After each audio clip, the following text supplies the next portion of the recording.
Doctor ortho Ayurvedic oil and capsule, अब दर्द भी घुटने टेकेगा। यूएई पर ईरानी हमले में 3 भारतीय घायल। भारत ने की कड़ी निंदा, कहा निर्दोष नागरिकों को निशाना बनाना तुरंत बंद किया जाए। ईरान का बड़ा दावा, हॉर्मुज में अमेरिकी हमले में 5 की मौत। अमेरिकी हमले में 2 नागरिक नौकाएं तबाह। अमेरिका ने ईरान के दावे को सिरे से खारिज किया। ट्रंप ने कहा अमेरिकी जहाजों पर हमला किया तो उसे मिटा दिया जाएगा। पश्चिम बंगाल आज से भयमुक्त और विकास के लिए हुआ तैयार। चुनाव में प्रचंड जीत पर पीएम मोदी बोले। भवानीपुर में सबसे बड़ा उलटफेर, शुभेंदु अधिकारी ने ममता बनर्जी को 15,000 से ज्यादा के अंतर से हराया। ममता ने मतगणना प्रक्रिया पर खड़े किए सवाल, कहा टीएमसी इस नतीजे से डरने वाली नहीं, टीएमसी करेगी वापसी। भाजपा पर मतदाता सूची में धांधली का आरोप लगाया।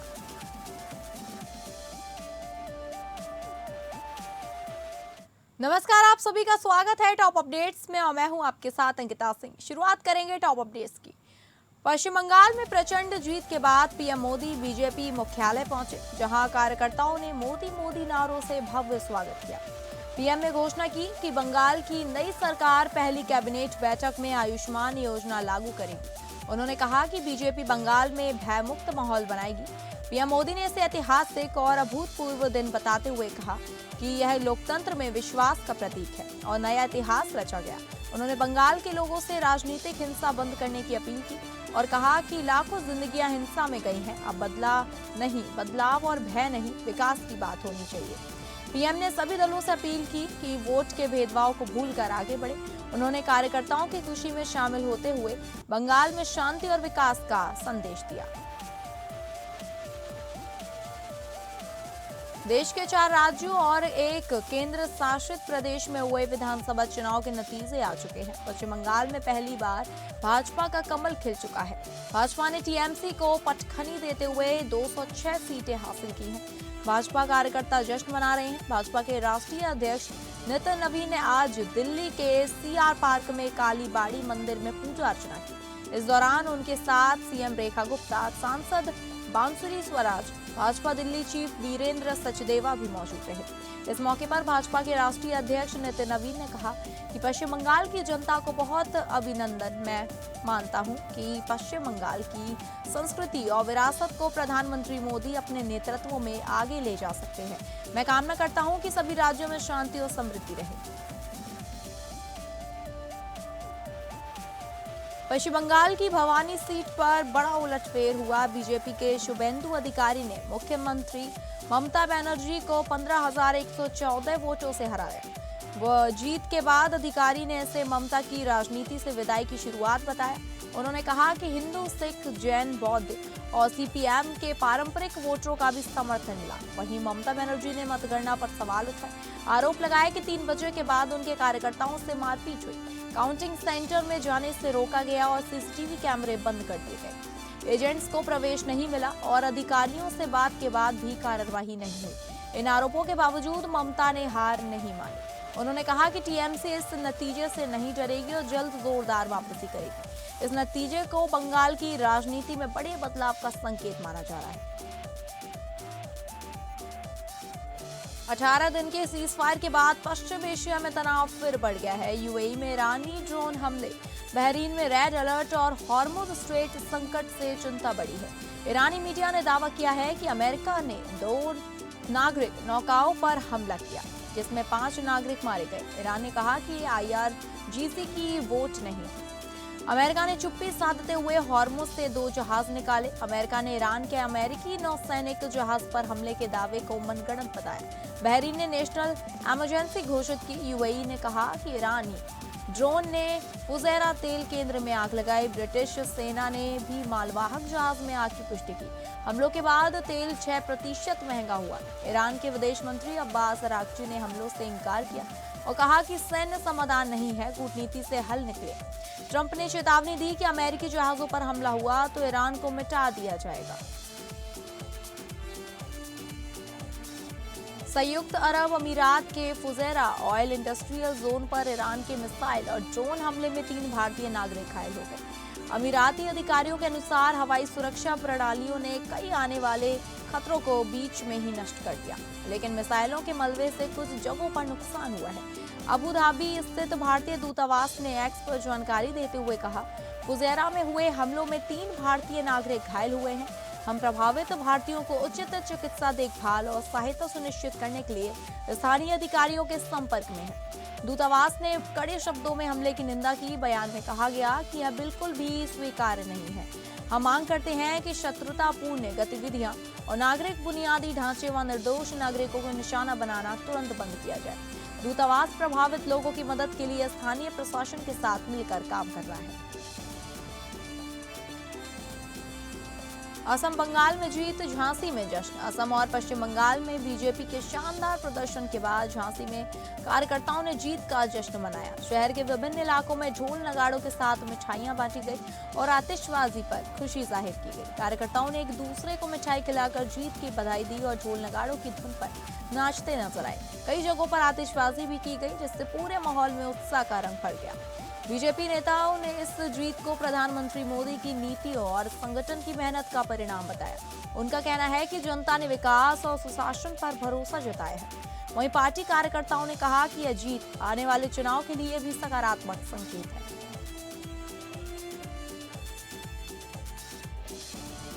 बंगाल में भाजपा की प्रचंड जीत से कुशीनगर के भाजपाइयों में खुशी की लहर दौड़ गई है। कार्यकर्ताओं ने पटाखे फोड़कर जीत का जश्न मनाया। नगर पालिका अध्यक्ष विनय जायसवाल के नेतृत्व में भाजपाइयों ने पडरौना नगर में भ्रमण किया। इस दौरान कार्यकर्ताओं ने नरेंद्र मोदी, अमित शाह और योगी आदित्यनाथ के पोस्टर लगाकर जमकर जिंदाबाद के नारे लगाए। जश्न के दौरान पूरे नगर में भाजपा समर्थकों का उत्साह देखने लायक था।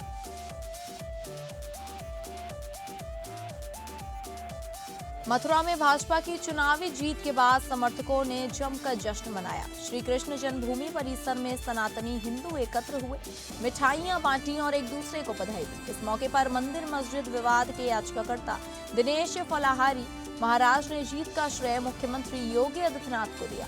उन्होंने कहा कि योगी आदित्यनाथ ने कई राज्यों में लगातार जनसभाएं कर भाजपा के पक्ष में माहौल बनाया।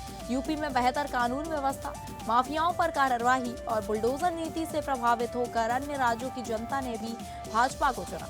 दिनेश फलाहारी महाराज ने कहा कि भाजपा ने योगी सरकार को स्टार प्रचारक बनाकर जनता को सुरक्षा और स्थिरता का भरोसा दिया, इसलिए मतदाताओं का व्यापक समर्थन मिला।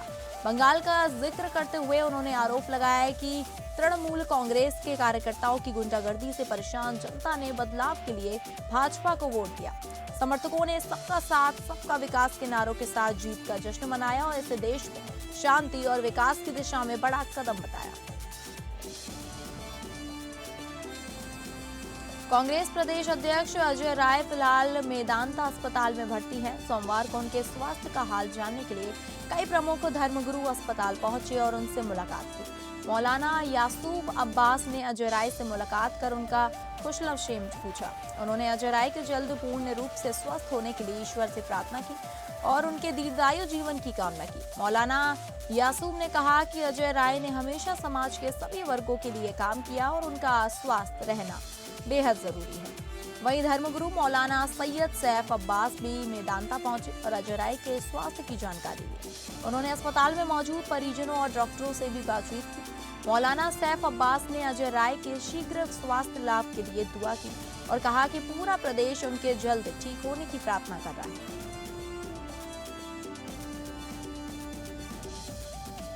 अयोध्या में टोल कर्मियों की दबंगई का एक और वीडियो सामने आया है। रायबरेली हाईवे पर मीठे गांव टोल प्लाजा पर पुलिस की गाड़ी का हूटर बजता रहा, लेकिन टोल कर्मियों ने बैरियर नहीं खोला। मजबूर होकर पुलिसकर्मी गाड़ी से उतरे और हाथ से बैरियर हटाकर रास्ता बनाया। काफी देर तक हूटर बजता रहा, लेकिन टोलकर्मी टस से मस नहीं हुए। पुलिसकर्मी के हाथ से बैरियर हटाने का वीडियो अब सोशल मीडिया पर वायरल हो रहा है। यह कोई पहला मामला नहीं है। आए दिन टोल कर्मियों की अभद्रता के वीडियो सामने आते रहते हैं। टोल कर्मियों की गुंडागर्दी के आगे सिस्टम बेबस नजर आ रहा है। अब सवाल उठ रहा है कि क्या सरकारी गाड़ी में बैठे पुलिस के साहब खुद पर गुजरी इस घटना का संज्ञान लेंगे। यह मामला अयोध्या जनपद के रायबरेली हाईवे स्थित मीठे गांव टोल प्लाजा का है। अम्बेडकर नगर में 4 बच्चों और उनकी मां की नृशंस हत्या करने वाले आरोपी आमिर को पुलिस ने मुठभेड़ में ढेर कर दिया, लेकिन मौत के बाद परिवार ने उसका शव लेने से इनकार कर दिया। परिजनों ने कहा कि वह अपराधी था, उससे कोई रिश्ता नहीं था। उन्होंने अंतिम संस्कार करने से भी मना कर दिया। इलाके के पेश इमाम ने भी आरोपी के लिए फातिहा पढ़ने से इनकार कर दिया। समाज ने भी इस जघन्य अपराध को पूरी तरह नकार दिया। आखिरकार देर रात पुलिस ने ही आमिर का शव दफन कराया। यह दिल दहला देने वाली वारदात अकबरपुर कोतवाली के मुरादाबाद इलाके की है, जहां आमिर ने मां और 4 मासूम भाई बहनों की बेरहमी से हत्या कर दी थी। घटना ने पूरे जिले को स्तंभ कर दिया था। आरोपी से अपनों और समाज का किनारा करना कई सवाल खड़े करता है। फिलहाल पुलिस मामले की जांच में जुटी है।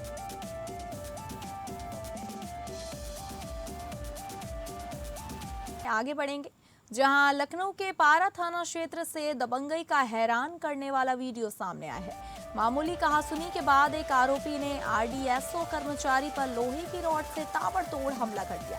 42 सेकंड के वीडियो में आरोपी ने युवक पर 8 बार जानलेवा वार किए। बताया जा रहा है कि युवक दूध लेने पहुंचा था, तभी आरोपी ने नशे का आरोप लगाकर उस पर हमला बोल दिया। हमले की बर्बरता देख मौके पर मौजूद लोग सहम गए।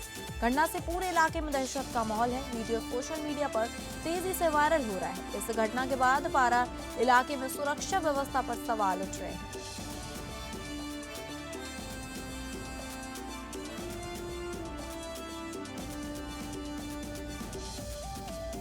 महोबा में अज्ञात चोरों ने एक सोने घर को निशाना बनाकर बड़ी चोरी की वारदात को अंजाम दिया। चोर लगभग 30 लाख रुपए के सोने चांदी के जेवरात और हजारों की नकदी लेकर फरार हो गए। घटना के समय परिवार घर पर ताला लगाकर एक विवाह समारोह में शामिल होने गया था। वापस लौटने पर घर का ताला टूटा मिला और सामान बिखरा पड़ा था। इस सनसनीखेज वारदात के बाद इलाके में हड़कंप मच गया। सूचना पर पहुंची पुलिस ने मौके का मुआयना किया। पीड़ित की तहरीर के आधार पर मुकदमा दर्ज कर लिया गया है। पुलिस आसपास के सीसीटीवी फुटेज खंगाल रही है और चोरों की तलाश में जांच कर रही है। यह मामला महोबकंठ थाना क्षेत्र के कस्बे का है।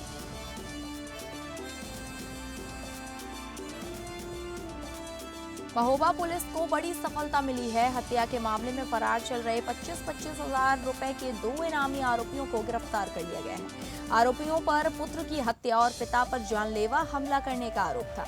इस हमले में नामजद 4 आरोपी पहले ही गिरफ्तार कर जेल भेजे जा चुके हैं। पुलिस ने आरोपियों के कब्जे से हत्या में इस्तेमाल डंडे, एक तमंचा और कारतूस बरामद की है। यह कामयाबी जगदीप जनपदीय एसओजी और थाना खरेला की संयुक्त टीम को मिली। यह मामला खरेला थाना क्षेत्र के चंदौली गांव का है।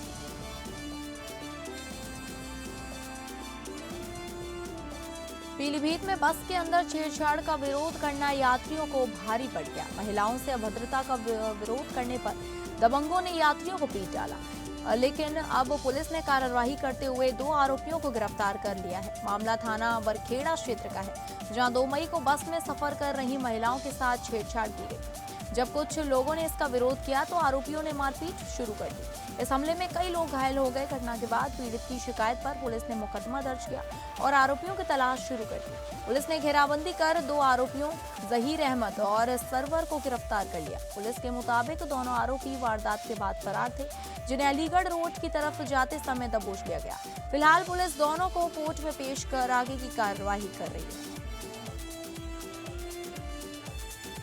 शाहजहांपुर के जलालाबाद कस्बे में फायरिंग और मारपीट का वीडियो वायरल होने के बाद पुलिस ने त्वरित कार्रवाई की। पुलिस ने 2 आरोपियों को गिरफ्तार कर लिया, जबकि 2 अभी फरार हैं। आरोपियों ने मेडिकल स्टोर संचालक पर तमंचा तानकर जानलेवा फायरिंग की और मारपीट की। वीडियो सामने आते ही जलालाबाद पुलिस ने केस दर्ज कर छापेमारी शुरू की। पुलिस टीम ने ग्राम पुरैना मैन चौराहे के पास मेडिकल स्टोर से संजय कुमार निवासी गुनारा और शोभित सिंह निवासी ठिंगरी को पकड़ा। तलाशी में शोभित सिंह के पास से 315 बोर का देशी तमंचा, नाल में फंसा खोखा और 3 जिंदा कारतूस बरामद हुए। मामले में शामिल नितिन ठाकुर उर्फ कालू और अमित ठाकुर उर्फ खड़खड़ फरार हैं।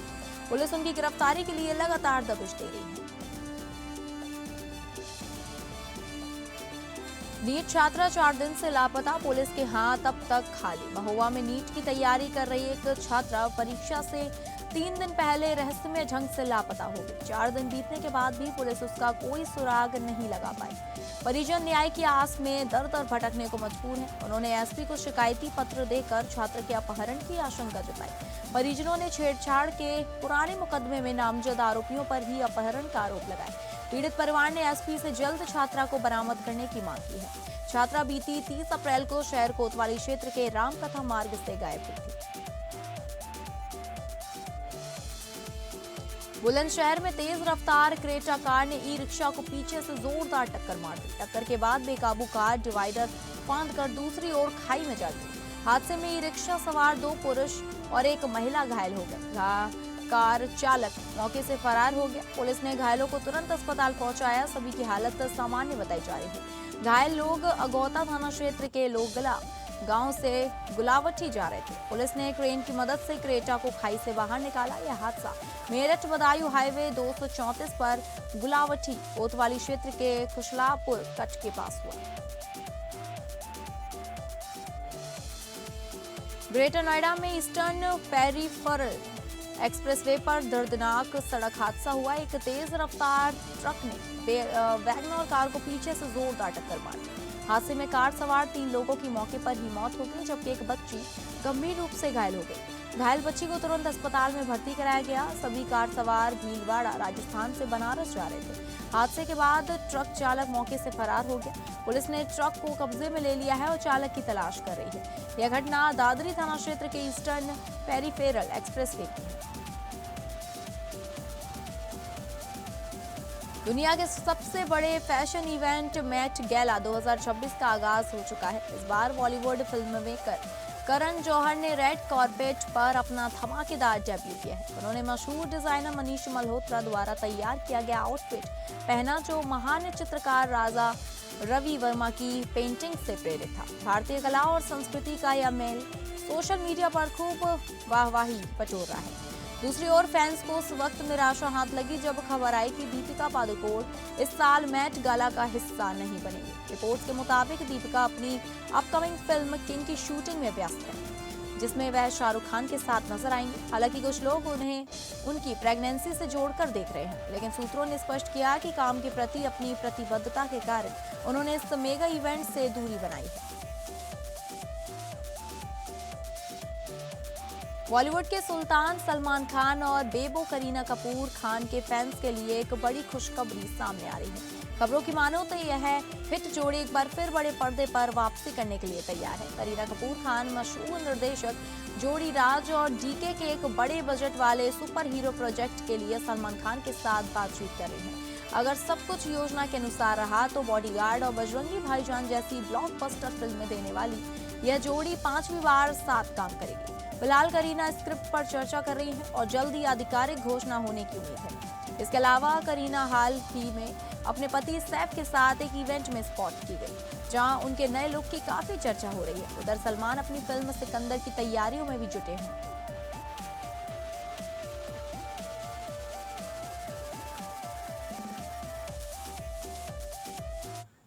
तो फिलहाल टॉप अपडेट्स में बस इतना ही। नमस्कार।